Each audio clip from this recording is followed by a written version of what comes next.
하나님의 은혜 안에 거하며 하나님의 말씀을 사모하며 하나님의 인도하심과 부르심 가운데 순종하는 삶을 살아가고자 하는 그 믿음의 고백이 오늘 하루 성도님들의 마음을 가득 채우게 되기를 소망합니다. 하나님께서 말씀을 통하여 우리에게 가장 좋은 것으로 우리의 심령을 채우실 것입니다. 이제 성령님의 임재와 도우심을 구하며 기도드리겠습니다.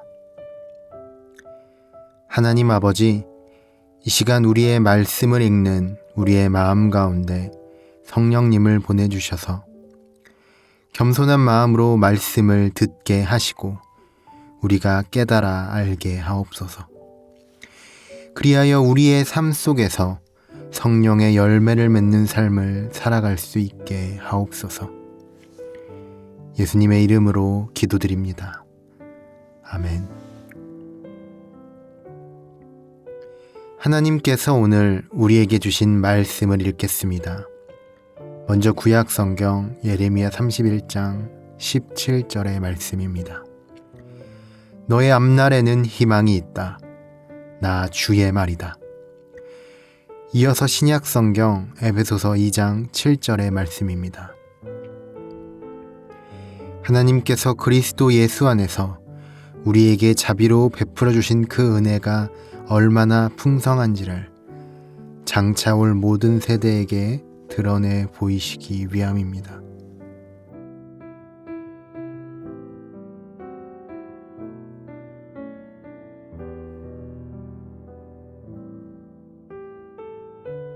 이번에는 순서를 바꾸어서 다시 한번 읽겠습니다. 하나님께서 그리스도 예수 안에서 우리에게 자비로 베풀어 주신 그 은혜가 얼마나 풍성한지를 장차 올 모든 세대에게 드러내 보이시기 위함입니다. 너희 앞날에는 희망이 있다. 나 주의 말이다. 이제 말씀을 읽고 마음에 와서 부딪히는 단어나 구절, 이미지를 묵상하며 말씀 앞으로 나아가겠습니다.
예레미야 28장에는 하나냐라는 인물이 등장합니다.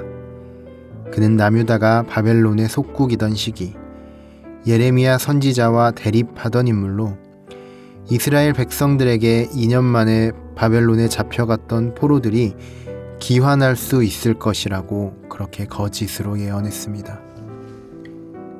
반면에 예레미야는 이스라엘 백성이 귀환하려면 70년이라는 긴 시간이 걸릴 것이라고 예언합니다. 하나냐는 사람들의 귀에 듣기에 좋은 말로 사람들을 현혹했고 많은 지지를 받았습니다.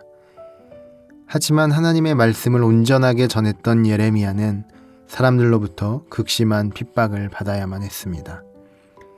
남유다는 자신들이 듣기에 좋은 말들에 현혹되었고 마침내 친애굽 정책을 펴다가 바벨론에 의해 멸망당하고 맙니다. 자신의 잘못을 회개하지 않고 끝끝내 자기 좋은 대로만 행동하다가 이스라엘은 완전히 실패하고 말았고 도저히 소망이 없을 것 같은 지경에 처하게 되었습니다. 그러나 하나님은 바벨론에서 포로 생활을 하고 있는 이스라엘 백성들에게 회복의 미래를 약속하십니다. 언젠가 그들의 자녀들이 다시금 약속의 땅으로 돌아올 것이라고 말씀하시며 소망의 빛을 비춰주십니다. 자신의 말도 듣지 않고 제멋대로 살다가 완전히 실패해버린 자녀들을 하나님께서는 포기하지 않고 마침내 다시 세우실 것이라고 선포하십니다.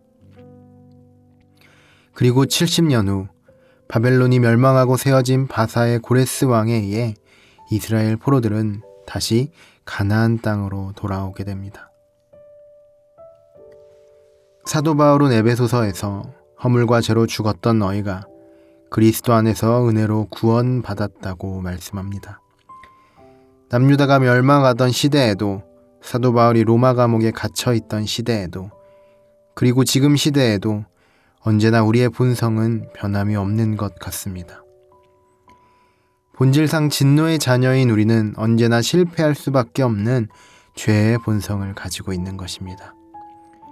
그렇게 실패하고 심판대에 서야 할 우리를 하나님께서는 그분의 크신 사랑과 긍휼로 인하여 그냥 놔두지 않으시고 이 땅에 예수님을 보내주셔서 우리를 구원케 하시는 놀라운 은혜를 베푸셨다는 것입니다.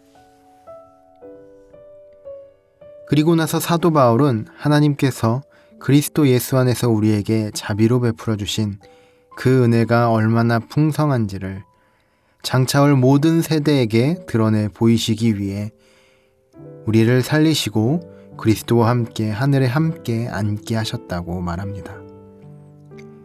예수님을 통해 하나님의 계획은 여전히 진행 중이라는 것을, 그분의 목적은 세상 끝날까지 모든 족속에게 해당된다는 것을 우리는 이 말씀을 통해 알 수 있습니다. 여전히 우리는 죄의 본성 가운데 실패하지만 놀라우신 하나님의 은혜가 여전히 우리와 함께 한다는 것을 이 말씀을 통해 우리는 고백할 수 있게 됩니다. 은혜라는 단어는 우리에게 얼마나 익숙한 단어인지요. 그러나 때로 우리는 그 익숙함에 속아 너무 쉽게 은혜라는 단어에 담긴 무거움과 거대함을 잊어버릴 때가 많은 것은 아닌지 돌아보게 됩니다. 우리는 실패했었습니다. 우리는 제멋대로 살려고 하다가 세상의 풍조를 따라가다가 무너졌습니다. 그러나 하나님께서는 그리스도 안에서 우리에게 은혜로 구원을 주셨습니다. 그분의 긍휼과 사랑으로 인해 우리는 소망을 얻고 회복을 경험했습니다. 우리의 능력으로 이룬 것은 아무것도 없었습니다. 오직 은혜로 우리는 구원을 받았습니다. 사도 바울은 분명하게 말합니다. 이것은 너희에게서 난 것이 아니요 하나님의 선물이라. 행위에서 난 것이 아니니 이는 누구든지 자랑하지 못하게 함이라. 아멘. 사랑하는 높은 뜻 씨앗이 되어 성도 여러분, 오늘도 우리가 은혜 가운데 살 수 있기를 소망합니다. 자랑하지 않고, 교만하지 않고, 정죄하지 않고, 하나님의 은혜로 오늘 하루를 살아가며 그 은혜를 드러내는 삶을 살기를, 모든 것이 은혜임을 고백하는 우리가 되기를 소망합니다. 기도하겠습니다. 그 풍성한 은혜로 오늘도 여전히 우리 가운데 함께 하시며 우리에게 소망을 주시는 하나님 아버지, 오늘 아침 우리가 다시 한번 내가 누구인지를 되새기며 아버지 앞으로 나아가기 원합니다. 이스라엘 백성들처럼 우리는 허물과 죄로 인하여 실패하고 죽을 수밖에 없는 자들이었습니다. 하지만 아버지의 그 사랑과 긍휼로 인하여 예수님을 이 땅에 보내주셔서 우리는 사망이 아닌 생명의 삶으로 옮겨지게 되었습니다. 그 모든 것이 하나님의 은혜로 인한 것임을 고백하며 아버지께 감사와 찬송을 올려드리기 원합니다. 주님, 오늘 하루 우리의 삶이 아버지의 은혜를 찬송하는 삶이 되게 하시며 매 순간 은혜를 기억하고 은혜를 드러내는 삶을 살게 하소서. 우리를 살리시고 구원을 주신 예수님의 이름으로 기도드립니다. 아멘. 계속해서 말씀 가운데 잠잠히 머무르며 다음의 질문들을 통해 주님의 음성에 귀 기울여 보시기 바랍니다. 첫째, 혹여 나를 살리신 하나님의 은혜를 잊어버린 삶을 살고 있었다면 우리는 어떻게 다시 그 은혜 안으로 들어갈 수 있을까요?